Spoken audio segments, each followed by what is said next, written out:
All right. Hello, Dr. McCreery. It's great to virtually meet you. It is so good to be here. I'm looking forward to this. Yeah. So, how did you get into the specialty of emotional eating and overeating as a clinical psychologist? Well, I've been doing this for a long time, and I actually got hired in my first job to work with eating disorders, and that led to being the person who dealt with food and eating, and that meant that everyone who came to see me, not everybody, but so many people who came to work with me, whether they were there for an eating issue or not, I think that it felt more free to talk about their relationship with food and what wasn't working or the things that they thought that they couldn't change. And so over the years, um, I've spent I don't know how many hours working with women around every single issue you could imagine with food and weight and eating and their bodies. Um, and there came a where I think I sat across from one too many smart, highly capable women who were doing amazing things in their life and their careers with their families, but felt like this whole issue with overeating and emotional eating and weight was insurmountable. And I would hear things like, this is going to always be something that I struggle with. I know this is always going to be a challenge for me. I know I just need to try harder. I'm going to have to always be strict with myself, or I know I'm going to have to settle. I'm going to have to give up. And I heard it one too many times because I know it's not true. I know that from my own life. I know from the work that I do with my clients that it is possible to lose overeating and emotional eating habits. And even more important than that, when you do that, you can free up your time and your energy and your resources to spend it on much more rewarding things. So Mm. that's been my focus since about 2010, actually. I've been doing this work exclusively. Wow, that's amazing. Yeah, I mean, working with patients from a nutrition perspective, this is such a really important topic of conversation. And I would agree, like this could be some of the most important work for certain women to do in terms of improving their quality of life, right? Some things that you even just highlighted there, like the amount of energy that this can take up in a person's life. And I have seen this in my practice where it just consumes them. And so I'm excited to kind of dive in a little bit more today. There's a trend because of the work that I do, right? I work with a lot of people who have some sort of either chronic disease, digestive issues, and this can be really challenging with their relationship with food. And there's also a lot of emotion that comes with that, right? There's a lot of emotion about maybe their illness or other stressors that are going on in life. And so the emotional eating side of things does come up a lot. And having someone like you as part of the team, is always been proven to be very helpful when I have clients who struggle with this, but they also have somebody else who can support them. So I'm excited today to hopefully give the listeners some more information on emotional eating, and also give them tools, especially from your expertise of what you've seen, to be helpful in terms of kind of getting to the other side of this.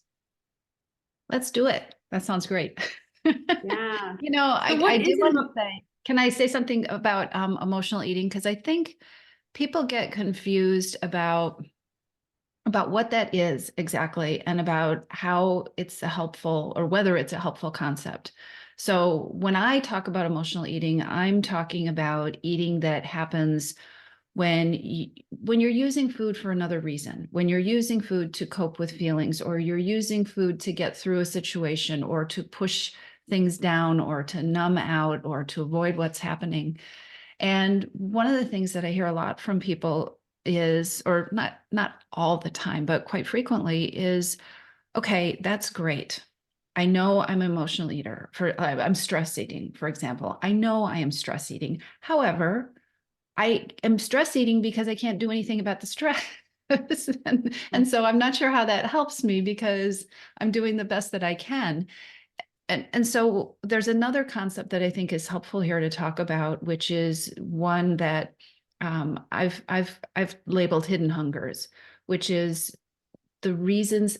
there's always a reason that we eat, right? Sometimes it's a need for fuel. Sometimes it is because we are too tired. Sometimes it is because we have a tough emotion. There's always a reason. And there are certain reasons that are particularly triggers for smart, busy women. I call them hidden hungers, that can exacerbate and make us more, they can lead to emotional eating. A need for help with emotions is a hidden hunger, but there are also things like being too busy and being tired or being overwhelmed or not getting enough self-care or me time or being too hard on yourself that also make it so much harder to deal with emotions when they come up, right? Or so you can be a stress eater and you might not be able to do something in the moment about the stress, but you often can take care of some of these other hidden hungers that are making it even easier for you to just reach for the chocolate or wander into the pantry and, start scarfing down the cashews. Did I say that in a way Yeah. that makes sense? Yeah, that does make sense. And it resonates for me as well. As somebody who, I am the owner of a company. I have a very stressful life, I would say in general. And so things that I've noticed in the past about myself are even those types of things when there's areas of my life that I'm not prioritizing, whether it's self-care, communication with loved ones or family members. I notice that my relationship with food always tends to struggle. And so I can share that personal experience. And I also know that something that you said about how women would come into your office and they would feel this safe space to talk about it. I think there tends to be a lot of shame around emotional eating or overeating in general. And would love to kind of talk a little bit more about that as well. Yeah, absolutely there is. I feel like the diet industry has given women the very strong message that the way this whole thing is supposed to work is that you are supposed to be handed a plan that came down from on high, from an expert or a magazine or your physician or somebody. You're supposed to be handed this plan that because it worked for other people is supposed to work for you. And then you are supposed to work really, really, really hard and never mess up because perfectionism is a huge part of diet culture, right? And Mhm. that is what it takes to get results. And if it doesn't work, what we have been taught by the diet industry and diet culture is that if it doesn't work, it's your fault. You weren't disciplined enough. You didn't have enough willpower. You didn't try hard enough. And so what that sets women up for is to be on this kind of hamster wheel where you try, it doesn't work because nobody can ever be perfect. Nobody's ever going to not have a bad day. Nobody's ever going to not have, hidden hungers and things come up where they use food in ways they didn't want to. And then you blame yourself. And then maybe you do a whole bunch more overeating because it's all ruined anyway. You've blown it. You might as well finish the brownies because you're going to have to start over again on Monday, right? Then you start over on Monday, but the idea is, okay, this time I'm going to hit it harder. This time I'm going to do more. I'm going to be stronger. What that really is running faster and faster and faster on a hamster wheel that isn't going to get you anywhere. And it is also a huge recipe for guilt and shame and self-blame because there's this myth out there that if you could just figure out how to run on this wheel, you'd get somewhere instead of going around in circles. And I think that's really important. I'm really glad that you brought that up because there are so many people, I think many, many, many, many more than you probably think, who struggle with this, but feel like they are the only one, that there's Mhm. something wrong with them, right? And the truth is, emotional eating is a coping mechanism. You're doing your best to take care of something that's going on. And when, getting to the root of that is how you untangle this stuff. Mhm. Yeah, I was reading, I think it was one of Brene Brown's books, just on the conversation of perfectionism. And one of the things that she said resonated with me, and this is something, again, my focus, we talk about a lot of digestive health and eating behaviors and sitting down, eating in a relaxed state, not being distracted on your phone. And one of the things that Brene Brown says, she says, a red flag for her is if she catches herself standing up in the kitchen eating. She's like, that's a red flag for me that there's something that I'm not taking care of in terms of my mental health or not addressing something. And that was so relatable for me because the way that we're eating, the behaviors that we have. I'm curious if we can jump into this a little bit more. Like, what would be some of those red flags that women can look out for, of like signs that the eating that they're doing is coming maybe more so from emotion, or the kind of hidden hungers that you've talked about?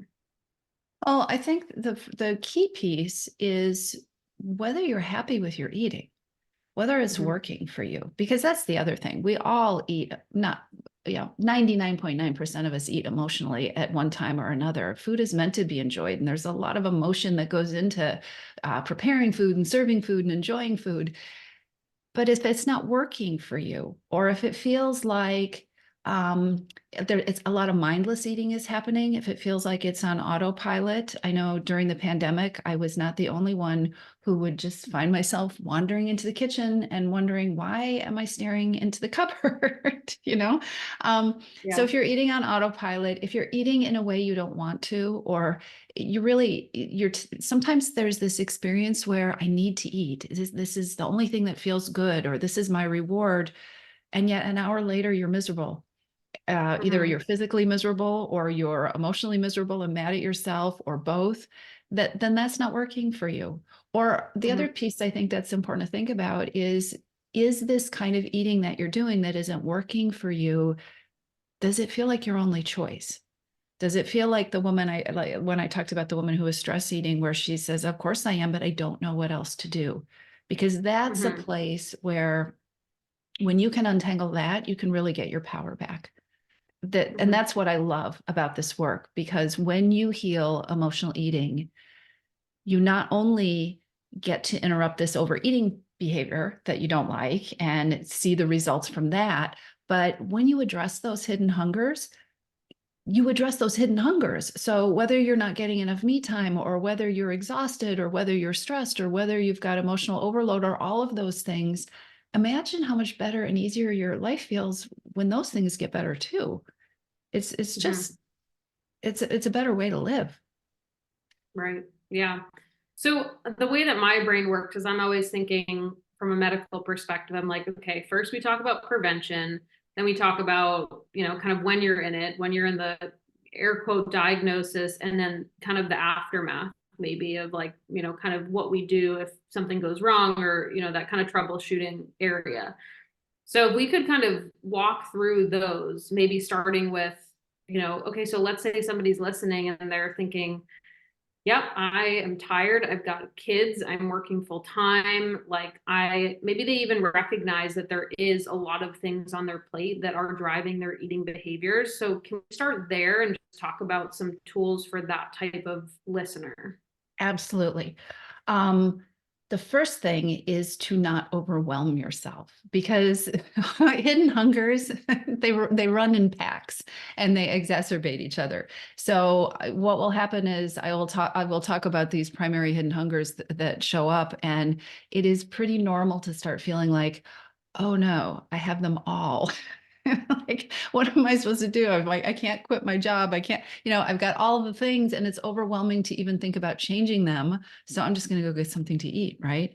Um, the the easy path is what I have created is a quiz, a hidden hungers quiz, where you can go to my website, you can take the quiz, it's free. There's, that's no strings attached, and you will find out not that you have all the hidden hungers. What you will find out is what your primary hidden hunger is, and then a very simple step or a couple of steps that you can start taking to start to shift that. Because when you shift one, you start to shift all of them. You get off the hamster wheel. Um, so the first thing would be recognizing there's something going on. If you want to take the quiz, that's great. You can ask questions. What do I know about what is the food doing for me? What am I feeling before I eat? Or what do I know about what I'm wanting? You can start to do detective work that way. And then what I would really urge listeners to do is be wary. Your brain will try to overwhelm you with a massive plan of what you have to do to make changes. Try to ignore that and ask yourself, what is a simple little thing that I can do to move myself maybe 2 degrees in a better direction? Keep Mhm. it really simple. But just the act of paying attention Just the act that you described of saying, okay, wait a minute, I see what is happening here, or I think I see what's happening here, and starting to be curious about what is going on is a huge, it's an intervention. It's an act of compassion, and it is the opposite of being on that hamster wheel, running as fast as you can, trying to get somewhere, when you're really going in circles and blaming yourself when you're not. That's great advice. Yeah. So kind of like naming the emotion has been something like just a little tip that I'll give clients of like just the awareness of how you're feeling when you're going into the meal, especially when I talk about digestion, like understanding where you're carrying tension or what you're maybe overwhelmed about, or are you coming through the door hot and heavy from a work meeting that stressed you out, like just trying to create some space and awareness, I think in life can be really an area of lack that some of us have, right? Where you mentioned busy woman, like we're go, go, go, go, go all the time. And we don't often create space to even explore anything Yes. about our bodies, quite Well, frankly. that right there is so important. We live in this world. So we live in this world where there are no transitions between things, where you can click end meeting on Zoom and you're late to the next one and you don't even get a chance to go to the bathroom in between, right? Or, we live in a world where our cell phone is always there. So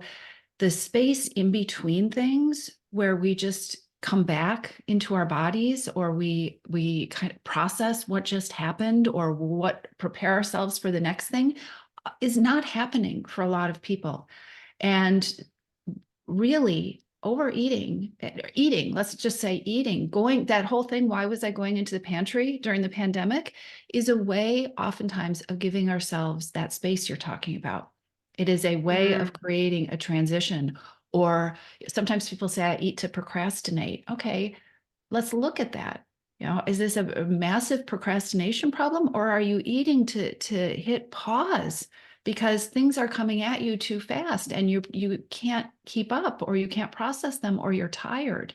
So what you're talking about giving yourself space is so important. It is surprisingly hard to do if you have been, running around wired for, like most of us have, for a while. And if you live in a culture that is conditioning you to keep going, and if you have a spare moment, check your phone or check your email or do both. So practicing that and keeping it really small, just taking a breath, scheduling an extra 5 minutes at the end of your meetings can be really powerful.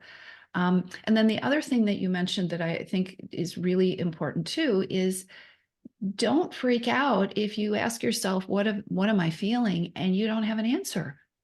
One of the most popular resources that I provided over the years has been a feeling list, a list of emotions. It's just a list of a bunch of, 100, 150, 200 emotions. It is so useful for people, because if you're not used to checking in with yourself, if you're not used to asking yourself, what am I feeling? You won't know. Or you'll know I feel good or I feel bad. And then if you are a high achiever with a little side of perfectionism, then you feel embarrassed because you don't know the answer. I don't even know what I'm feeling. Right. And so the other tip I give people is, first of all, be gentle with yourself. And the question I like to ask is, what do I know about what I'm feeling? Because what am I feeling? It's like, okay, I don't know. And then you failed. And then there's that whole spiral. But what do you know about what you're feeling? Right? I know I'm not happy. Okay. Or I don't know what I feel, but I have a stomach ache. And that's the other thing. If you can't come up with a word, get out of your brain and just, what's going on in my body right now? Like you suggested, right? Where am I feeling anything in my body? Maybe you feel numb. Part of what works in changing these patterns is just starting to be curious and ask questions. It really is okay if you don't have answers at the beginning. It's really okay. In fact, it's actually a sign that you're doing something different. You're not doing the same old, same old. You're off the hamster wheel, because when you start asking questions that you don't know the answer to, that's where there's room for growth and change. Yeah, I love that. That's great. Yeah, one of the things that you said on one of your podcasts I was listening to, this resonates for me because my clients have 24/7 access to me.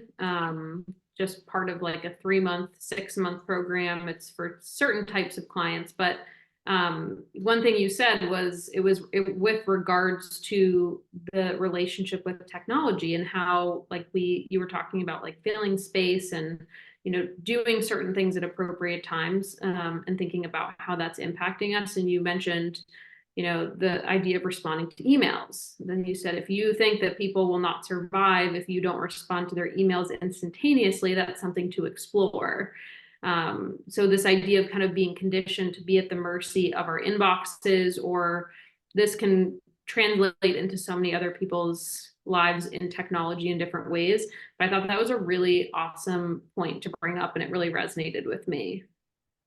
I heard somebody say once that your email inbox is really everybody else's to-do list being served up to you constantly.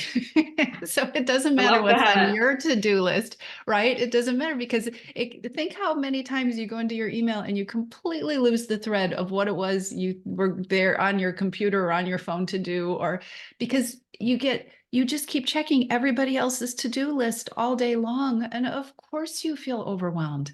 And of course you want to slow things down. And guess what? Food is a really easy, accessible way to do that temporarily that doesn't offend anybody, right? You can keep on answering those emails while you are nibbling away at the chips or the brownies or the whatever it is that you found. So it's a tough habit. And having some compassion for the fact that there's a reason this stuff develops, I think is very important.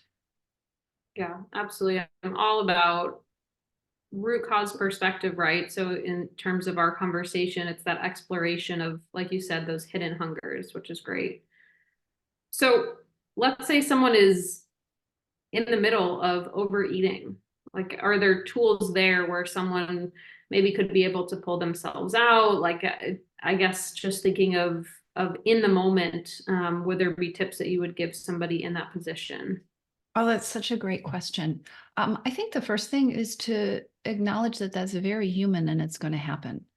I always tell people when they join my program, I have a 6-month program for creating freedom from overeating. And one of the reasons that it is a 6-month program is because we want you to mess up. We want you to get to that place where you're thinking, this isn't working, or I blew it again, or I'm feeling down on myself, not because it's we want to be mean or anything, but I know, and you know, that is when your challenges with food are the worst. They're the most challenging. That's when your bandwidth is lowest. And so when you can get through that, when you can learn how to like, okay, no, I'm not perfect, but I can keep going, that is going to change the whole trajectory of your relationship with food. And so knowing that, okay, and that's actually something we really plan for a lot is what are you going to do when you're in the middle of a binge? Instead of saying, holding on tight and saying, I will never binge again. I will, I will not binge, Yeah. because willpower only goes so far. And so taking a deep breath, getting present again, right? Because we just kind of disappear from ourselves when that's one thing we often use food for, to numb out or to distance ourselves or to not have to think about something else. And so taking a deep breath, having compassion, what just happened, and realizing that you do not have to go throw all the food out of your kitchen to take a next step. The next step could be just putting down the bag, or going and getting a glass of water, or going outside, or just like holding yourself for a moment and it's like, whoa, I'm having a hard day. I lost it there for a minute. What do I need to do next? What do I know about what I need now? Just simple Yeah. steps.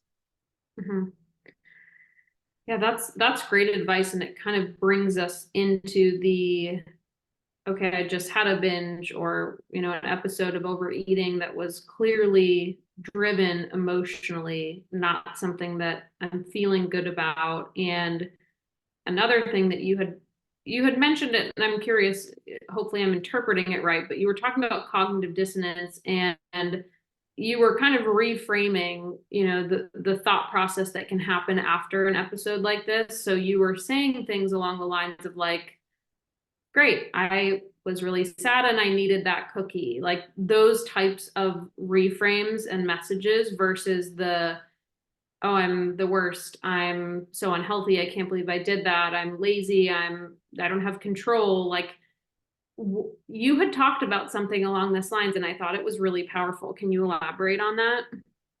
Um, yeah, I want to make sure I know what it is you want to elaborate. Are you talking about how we can get rid of the cognitive dissonance entirely?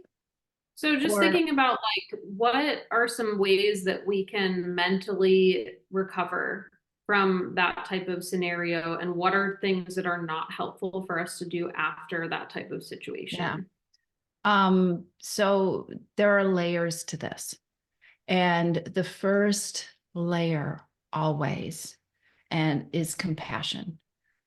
Mhm. The first layer to getting anywhere with your relationship with food. And I feel very strongly with this. I don't care if you're working with a psychologist or a dietitian or a physician or a weight loss coach the first step is compassion.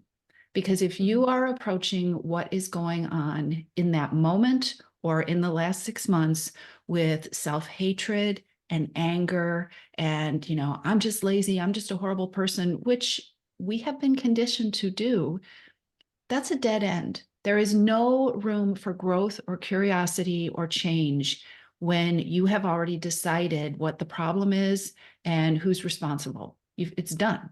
There's no room for curiosity. And so everything has to start with compassion. Um, there's a reason this is happening. I may not know what it is, or I know what it is and I didn't know what else to do in this moment or in this year. You can be long-term or short-term, right? But there's a reason. And so I'm going to do my best to figure it out. And, in your office, they do that differently than they do it in an appointment with me. But it has to start with, there's something reasonable here that we can understand, that has nothing to do with whether I'm a good person or a bad person, or it's not about a character flaw. There's something going on, and I need to understand that. If I have been doing really great and then all of a sudden I binge, there's something going on. And getting mad at myself, which is a perfectly human response, doesn't help anything. And so being able to put that aside or just skip that step entirely, start with compassion. That's important. So that would be the first piece. Then I think there's a lot of deeper work you can do. You talked about, switching from self-blame to understanding, and okay, the cookie was comforting, or the cookie helped with my stress, or whatever. That's the next piece, and that goes along with being compassionate. But I think I know there's another layer, which the more you practice with this curiosity, and because there's a cognitive dissonance there too. I needed the cookie. The cookie helped me feel better, but I don't want the cookie. I don't want to eat the cookies. I don't want to, so we get in these battles all the time. The way that you really heal this stuff, and this is the stuff that we do inside my program, it's called Your Missing Piece, is we heal the cognitive dissonance. Because the truth is, when you start to look at this, you want the cookie and the cookie makes you feel better, but does it really? Is that there's a bigger picture there where it isn't making you feel better. It isn't what you want. And when you can, and this is kind of higher level stuff, so I hope I'm saying this in a way that makes sense. And if it doesn't make sense, don't worry about it. But when you can get to a place where I don't really want the cookie, you don't have to fight to not eat the cookie anymore. Right? Mhm. When you can really know, okay, this is about my stress, or what I really need is a nap, or what I really need is to rest my eyes because I've been looking at this computer screen for the last 5 hours. Or what I really need is just to be not so hard on myself because this is a very tough situation. There are amazing things that happens amazing things that happen when you're able to do that. And the way that often shows up in the clients is you forget to do the thing that you used to do. So what will happen inside, I'm thinking of several clients recently who joined my program and they binged daily or almost daily. It was a thing in the evening before bed, or sometimes it's after work, right? I just do this and I don't know how to stop this behavior. we don't work really hard at, I will not do this. We're going to make a chart where you get a star every day you don't binge. We work at, well, let's look at these reasons. What is the reason? What's the pattern? What's that looking like? And how can we address your hidden hungers? And so what will happen is people will they'll do a deep dive into taking more time for themselves, or not being so hard on themselves, or really improving their sleep, or figuring out a different way to deal with tough emotions.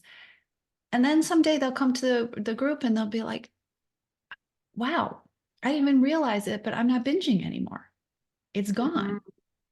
And that, as you know, right, it's like the most profound, amazing kind of change, because you don't have to wake up every morning thinking, oh my gosh, am I going to do it today? Can I be strong again Yeah. today? You take your power back from food and you dissolve these dynamics. And that Mhm. is, it's like it's one of the most empowering things you can do with food. Yeah, no, that's incredible. And from my perspective, like as a dietitian, my role is really just to make sure that they're fueling properly, right? And so there's the emotional side of things where, they're going into it and maybe they're not addressing these things. They're not taking care of themselves emotionally. And my job as a dietitian is like, how are you taking care of yourself physically? Are you even eating enough throughout the day? If you're going into a very stressful day, you skip lunch, you're not consuming adequate protein or fibers to balance your blood sugar, then you get to the end of the day, you're not addressing the hidden hungers, and then you're in an even more vulnerable place where you're now starving, your blood sugar's low, and you're not able to positively think about anything that happened. Your brain requires glucose, right? So that's just one example. And so thinking about, also addressing things from a physical standpoint and making sure that you're properly fueling. And how you address them from a physical standpoint. So what I'll see a lot is somebody who, because of years and years and years of struggling with this stuff and trying all the plans and doing all the diets and all that kind of stuff, everything about their eating is a should, right? Mm-hmm. So I should do this and I can't do that and I can't have this and I know I shouldn't eat this and I know I should only eat during this window, or whatever it is, that there are all these rules. And so you Mm-hmm. go to see an expert who gives you maybe the best advice ever, right? So they go and see you, and let's say you have this machine and you can divine the perfect protocol for them, right? And if I digest it as, oh, it's just a bunch of rules and I have to do it and it's going to make me miserable, but I know it will make me a better person, or it will help me, it'll help my gut health, but I don't really want to do it, or there's all this cognitive dissonance. And so I'm setting myself up where the only way I can be good, in air quotes, in your program is if I'm disciplined and strong enough and I'm on that hamster wheel again. Mm-hmm. And when we can really get in there and take that stuff apart, and that's where a lot of psychology and dynamics of change come in. And when you can get to a place where I want to follow Erin's protocol because I don't have the conflict. I want to because I have some whys. There are some Mm-hmm. reasons. It's like I'm in it for me, not because I have to follow the rules and I'm feeling oppressed and I'm feeling deprived and all that kind of stuff. But like, this is powerful for me. I want that. It's a Mm-hmm. whole different journey, right? Right. It's the difference Yeah. between I can't binge, it's bad, and I didn't even think about binging. Mm-hmm. Right? I Yeah. can't eat sugar, or I feel like crap when I eat sugar in the morning or have a high carb breakfast. They're two totally different things. Mm-hmm. Yeah. Yeah. That the motivation that you talked about, and that's really important of like, what is it that's the driving factor of the choices that you're making? And that type of exploration can be incredibly insightful. Yeah. And Yeah. empowering. It gives you your power back. I mean, I don't know about, well, I could guess about you. I know I am way more effective doing things I really want to do than things that somebody said I have to do. Yeah, I mean, when the people that come to me they're sick, right? So they're struggling physically. They've been to multiple doctors. They're not seeing Yeah. results. They have been told to do that, what you were talking about. Just follow low FODMAP diet. Just follow this paleo diet, and you'll feel better. And that's the negative. That's where they end up in my office and they learn like, no, that's not how eating works. Like this is not how we fuel our bodies. And the motivation behind it is their life of freedom becomes greater because they're not struggling with disease and they feel good, and they also feel good about the relationship with food, and they're not bound by diet culture, right? Those are the worst chains that hold people back, I would say, from truly living, especially as women, truly living in their authentic lives. Oh, absolutely. Yeah. It's like we forget that we get to be the boss of our Yeah. relationship with food. And we forget that our relationship with food, it's a lifelong thing. It's not a 6-week program or a, it's so you should. I had this client, I was just stolen it unabashedly because she said we were talking about cheat days. And she said, Oh, I was just gonna ask you about why this. would I want a relationship with food that I have to cheat on? She said, I wouldn't do Hmm. that in a marriage or in a long term. Like, why would I create something that I dream about cheating on once a week? It's ridiculous, but it's also what most of us have been nourished with our whole lives is this idea of this crazy relationship with food that you're supposed to have. Hmm. Yeah, and there's so many layers of the cheat day conversation that we could dive into. Uh, I've seen this with addictive behaviors, all or nothing mentality. I've seen this with the, oh, if I'm perfect all week, I'm deserving of a cheat weekend or cheat meal. I have never been a cheat meal person. Like even in my worst days of relationship with food and health and all that stuff, it just, again, it didn't make sense to me, but it is a very popular part of certain types of cultures. I see this a lot, especially in like bodybuilding, which is Mhm. not an area that I work in, but I see this a lot with like those types of clients. And it's interesting because exactly what you said, where why would you want to be doing something the majority of the time that you felt you had to cheat on? And so I'm curious, like, why are, I mean, I know why, but I want you to educate the listeners, like, why are cheat days harmful, in terms of something that someone's incorporating into their routine?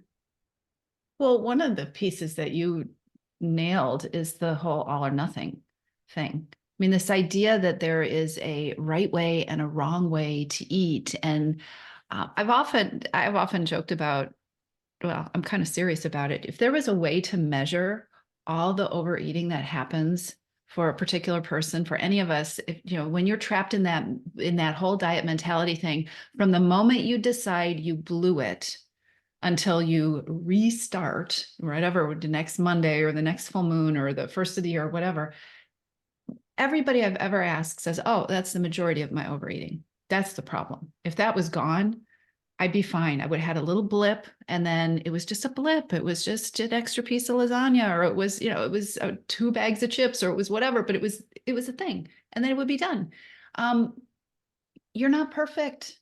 None of us are perfect. You're not going to be perfect. And it's such a setup to create this rigid way of eating that you can't veer from except once a week, then you can go wild. And I think it also, people lose touch with what really feels good and tastes good.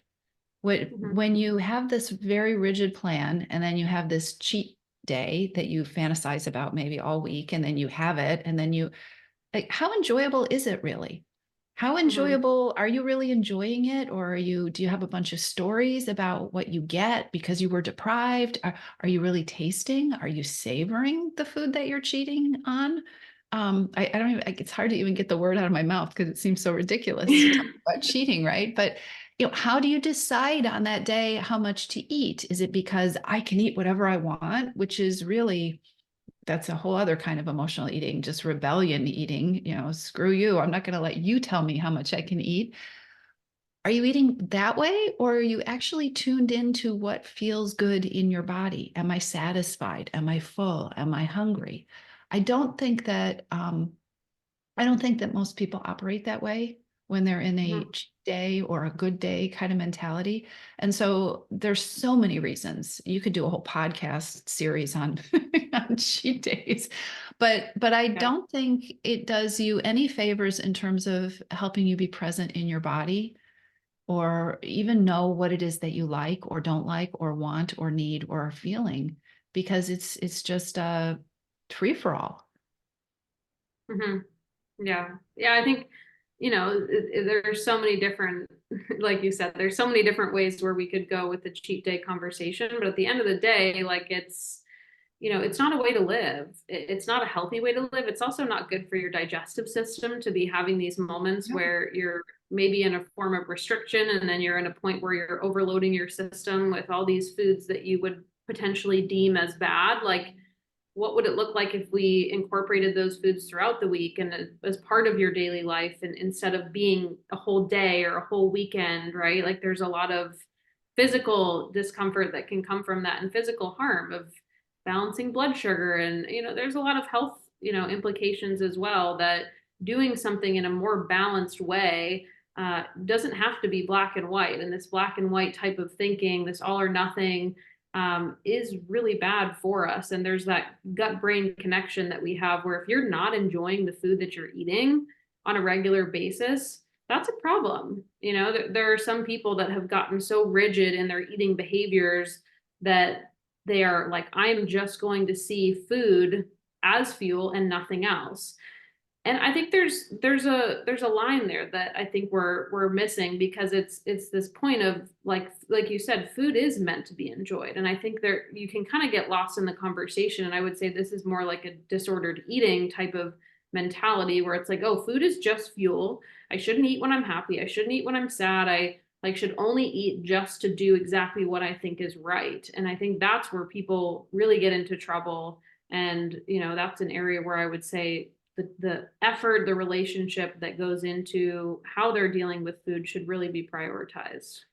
Absolutely. I often ask people who come in and maybe they have a plan for, well, I know this is how I should eat and this is what I'm going to be doing. I'm going to do this thing.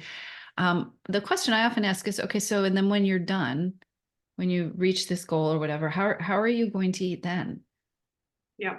And people kind of very, very smart people don't have an answer, or somehow they think that somehow all the switches in their brain will be rearranged and then they'll just somehow have slid into this new way of eating that won't be that strict plan, but it won't be how it was before the strict plan, but it will somehow happen, which it never does.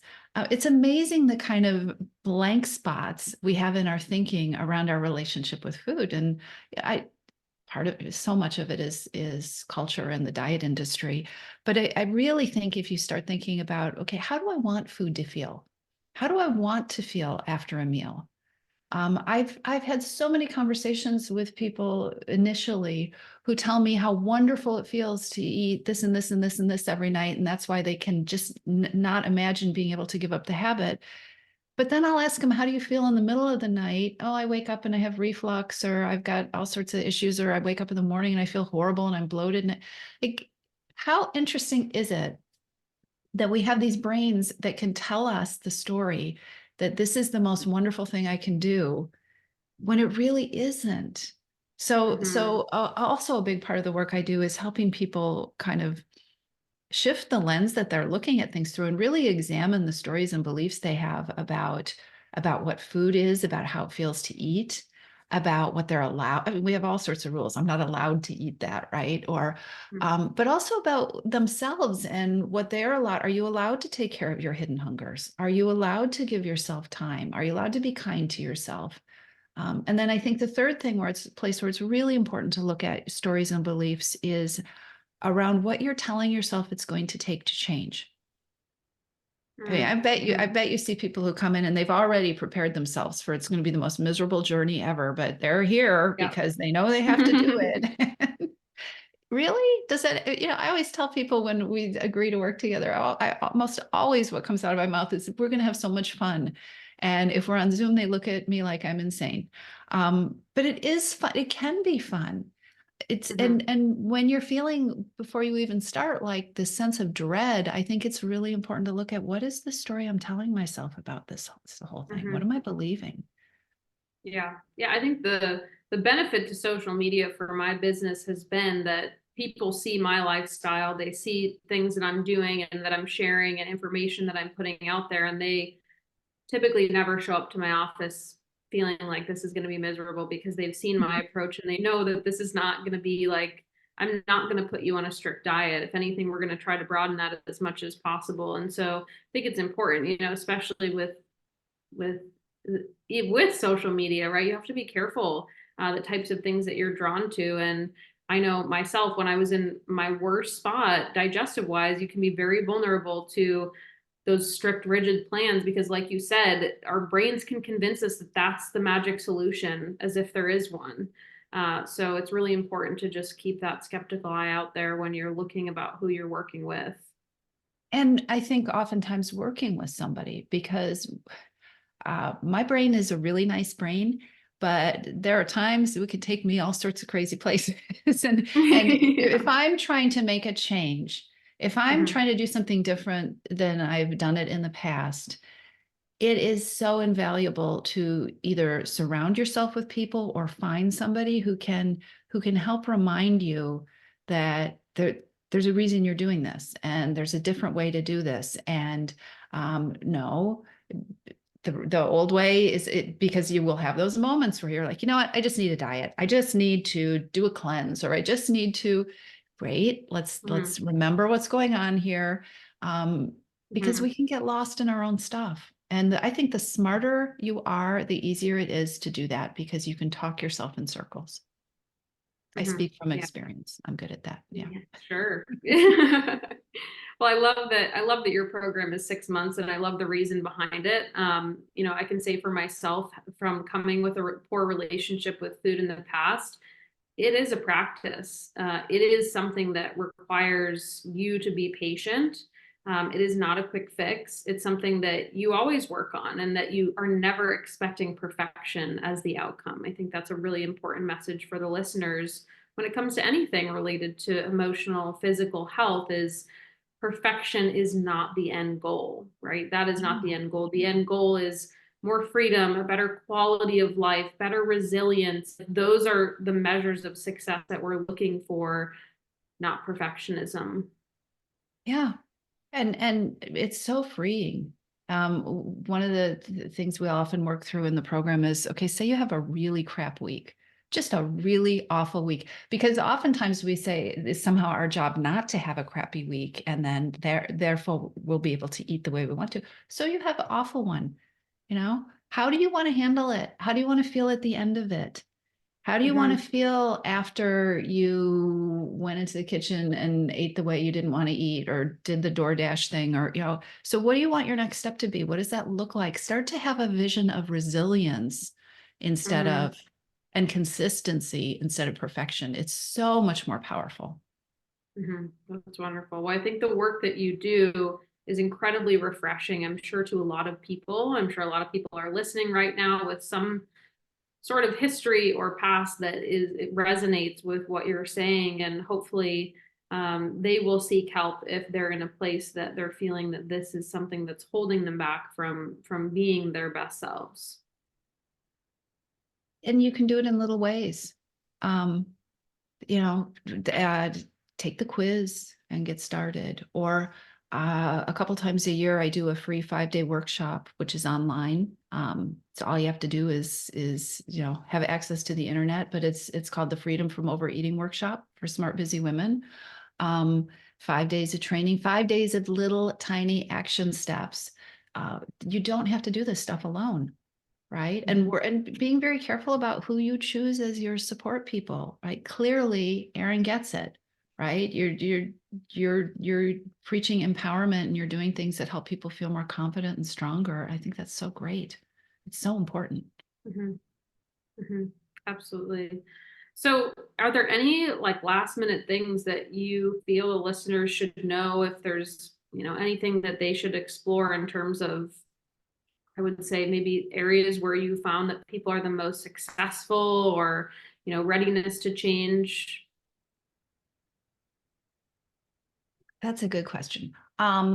Yeah, I think that what we covered about not getting it perfect, just trying it Mhm. out, asking questions, what's going on here? What do I know about what I need? Not being upset if you don't have answers.